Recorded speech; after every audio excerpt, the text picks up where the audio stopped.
Donald Trump কেন এবং কি কারণে এই শুল্ক আরোপ করলেন তিনি দুটো অভিযোগ তুলেছেন। একটি হলো যে অবৈধভাবে অভিবাসীদের তার দেশে প্রবেশ করা এবং ফ্যান্টানিল নামে একটা মাদকের তার দেশে প্রবেশ করা, এই দুটো বিষয় ঠেকাতে তিনি এই পদক্ষেপ নিয়েছেন বলে জানিয়েছেন।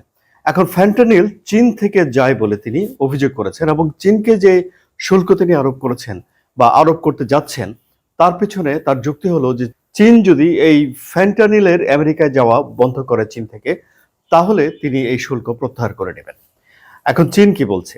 চীন বলছে যে এটা বিশ্ব বাণিজ্য সংস্থার নিয়ম নীতির বরখেলাপ এবং চীন বেজায় অসন্তুষ্ট, এবং চীনও ভাবছে যে আমেরিকা থেকে যেসব পণ্য চীনে যাবে সেসব পণ্যের উপরে পাল্টা ব্যবস্থা নেবে, পাল্টা শুল্ক আরোপ করবে। একই কথা জাস্টিন ট্রুডো প্রকাশ্যে বলে দিয়েছেন। তিনি বলেছেন যে $155 বিলিয়ন মূল্যের পণ্য যা আমেরিকা থেকে কানাডাতে যায় তার উপরে 25% হারে শুল্ক আরোপ করতে যাচ্ছে কানাডা।